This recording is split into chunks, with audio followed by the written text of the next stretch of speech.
I'd always been more of a gothic horror person, which is, kind of why you get the ambiance around me here. Loved Edgar Allan Poe. My first film dealt with, death and floating corpses and claustrophobia and things, and so I wanted to kind of get those elements into this. This was an era when basically if you had a killer, a knife, a forest, teenagers, you had a pretty good chance of getting a film made.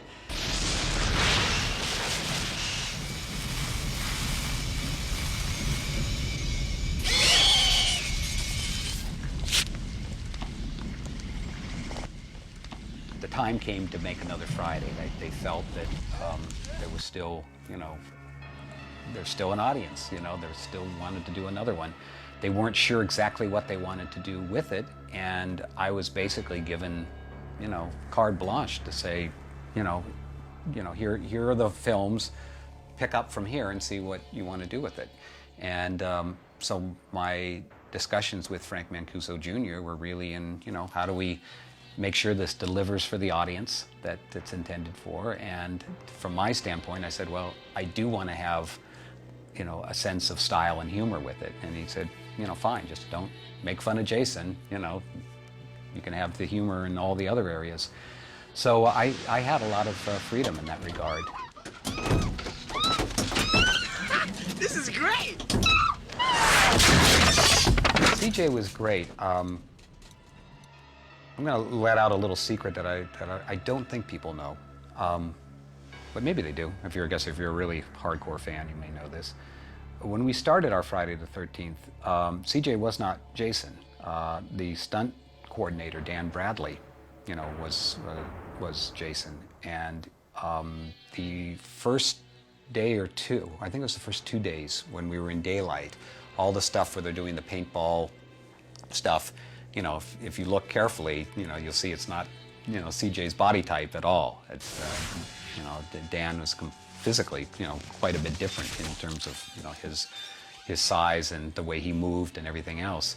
And I got a note from the studio after they saw the first day of dailies, and they said, we want a different type for Jason.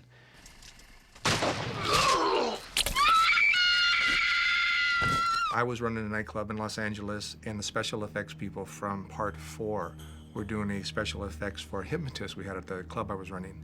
And they decided to do a scary scene where the subjects were under, and here comes Jason breaking through the screen. Well, I am somewhat large, or abnormal, so they selected me to do that. And for some reason, the demeanor that I displayed on the stage at my nightclub impressed the special effects people. And they joked a lot and said, hey, we're going to cast you for Friday the 13th next time. And I was like, sure, whatever. Part 6 came around the corner, and lo and behold, I got a phone call to go meet with Frank Mancuso Jr., which I did. And the first time the meeting went well, of course, and the stunt coordinator, Michael Nomad, wanted an individual who could do stunts, as did Frank Mancuso. Since not being a stunt man, but spending 4 years in the military prior to that, and having good physical structure, everybody was comfortable with, my ability to do it. But I didn't get cast, for the record. I did go out to another stunt man, and within 3 or 4 days of the first dailies coming in, things changed. I got a call back, went back and met again at Paramount Studios, and within approximately 24 hours got a phone call asking if I could leave for Covington, Georgia on Monday. So, and the rest is kind of history. The second I met CJ, I thought he was just perfect. I mean, and he just had, this almost Terminator, machine-like quality, being this Marine. Though you're the principal, that wasn't my mentality. I was there to do a job. I was being paid very well to do a job. So I was always kind of like the mentor to everybody. In fact, when we were in California, I had a big mobile home, and it was huge. I mean, I was like looking up and down this mobile home, and what I was doing is I was giving all of the transportation guys and girls, they could sleep in the mobile home. They're working 12, 14-hour shifts. I'm on set. Go over there and sleep. CJ never complained. I mean, and it's a grueling job playing Jason, and especially at the long hours, and it was freezing cold there, and going into that lake, and doing the fights and doing everything. He did all his own, stunts and everything, and just, he never ever once said anything other than, thank you or yes sir.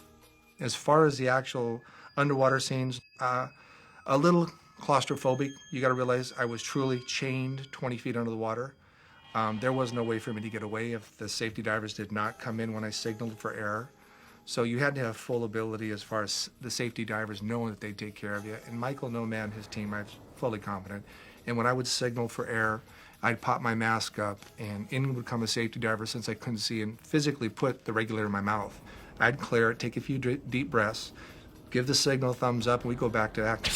The interesting thing about the underwater stuff is that was actually 3 different locations, because in Georgia, you know, we had this big dark lake at night that we had the light, and of course, you know, the actors got out there and did all that. It's freezing and horrible and filled with water moccasins and God knows what all in that water. And then we went to USC to their pool and shot, you know, the beginning of the fighting and all the stuff where we could actually needed to get the camera in closer because we couldn't obviously in the middle of the lake. And then the sun came. You know, I had one night to do it, and the sun came up, and you know that we couldn't shoot anymore.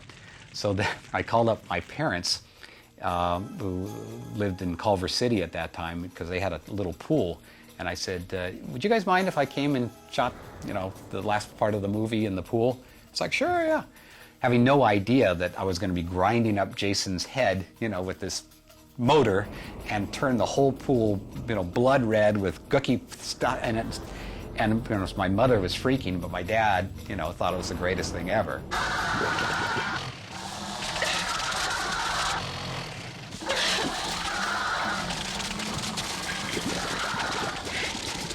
We did the movie in Covington, Georgia, and you know, I don't think they had any clue that we were actually a Friday the 13th, because the actual name that the film was at that time was Aladdin Sane. If you remember, for the old timers, the David Bowie album Aladdin Sane, and we were also playing off of the words Aladdin Sane. When we made it. So if you see any of the outtakes at some point, which hopefully they emerge, you know, that's what's on the slate. Why'd they have to go and dig up Jason? Some folks have a strange idea of entertainment. I began to think it would be great fun to set up scenes and situations to allow the audience to literally provide the punchline.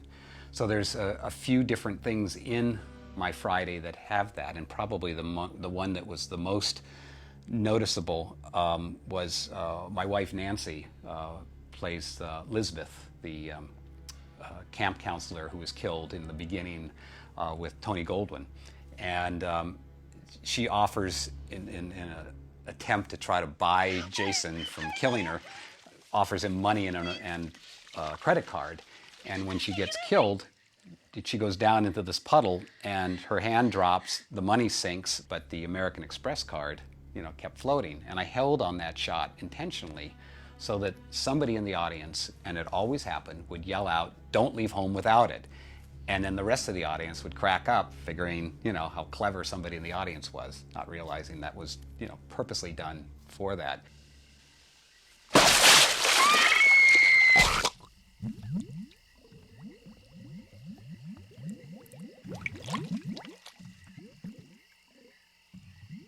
Yeah, if you watch the film, I tried to put a lot of little in-jokes, little nods to different things that were either influences or friends or whatever.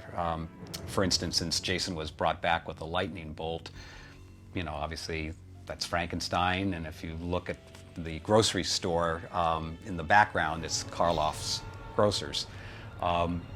When they say, you know, where's Tommy driving, you know, Cunningham Road.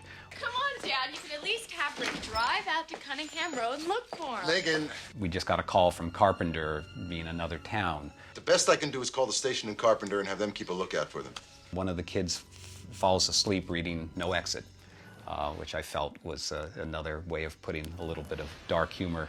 I tried to give the kids, too, a sense of humor, even the young kids, like, you know, what were you going to be when you grew up? So, what were you going to be when you grew up?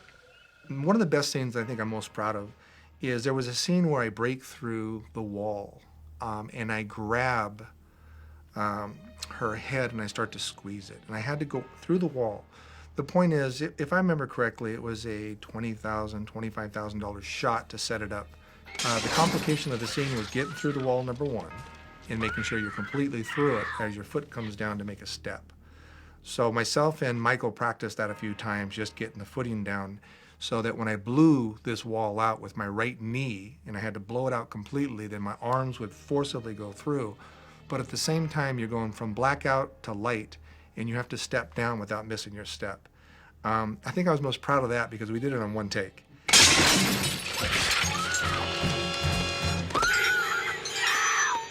Another one of the thrilling and somewhat scary experiences of this film is when we finished the film, we had an invited audience come to Paramount Studios to see it in the screening room there. And, you know, I came to the studio about, I don't know, 2 or 3 hours early just to make sure things were set up, and the kids were already lined up. They were so into this movie. I mean, it was amazing. I mean, just to hear, I couldn't tell if the movie was working or not working because they were just constantly talking, yelling, screaming, applauding, laughing. But there was times you just couldn't tell. Were they just having a party? When the movie was all done, I came up to Frank Mancuso Jr. and I said, I guess it worked. What do you think? He goes, oh yeah, no, it worked great, but we need 3 more kills. I said, what do you mean 3 more kills? We're all out of money. No. Your producer saved a ton of money. We're fine. We can go and shoot 2 more days. So I'm thinking, oh my God, who am I going to kill? He says, I don't know. You'll figure it out. So, you know, the caretaker had not died. So, you know, that kill was added, and the couple out in the woods that see the caretaker getting killed, that was added. We gotta get to the sheriff's office. And Sissy, who was just pulled through the window, and then later you saw her decapitated head. Now we actually showed, you know, Jason do it. So there was just, you know, things to kind of beef up either what we already had or, you know, add these other elements. And I was a little bit upset only because, you know, I had made it 13 kills, and I was very proud of that fact. I was kind of staying with these little rules that I came up for the film. But ultimately, they were such kind of interesting sequences, and I just thought that was one of the images for me that was always very nightmarish was the thing of seeing Jason after he had just killed the caretaker, turning and looking at the guy that sees him and then starts after you. And that's, to me, is one of the, you know, the great nightmare images, you know, that we have, is somebody, you know, where you're watching something that you shouldn't be watching, and suddenly they see, you know, that you're watching them and come after you. And it's very small and basic, but that, you know, we didn't have something quite like that in the film, so that was, to me, a very nice addition.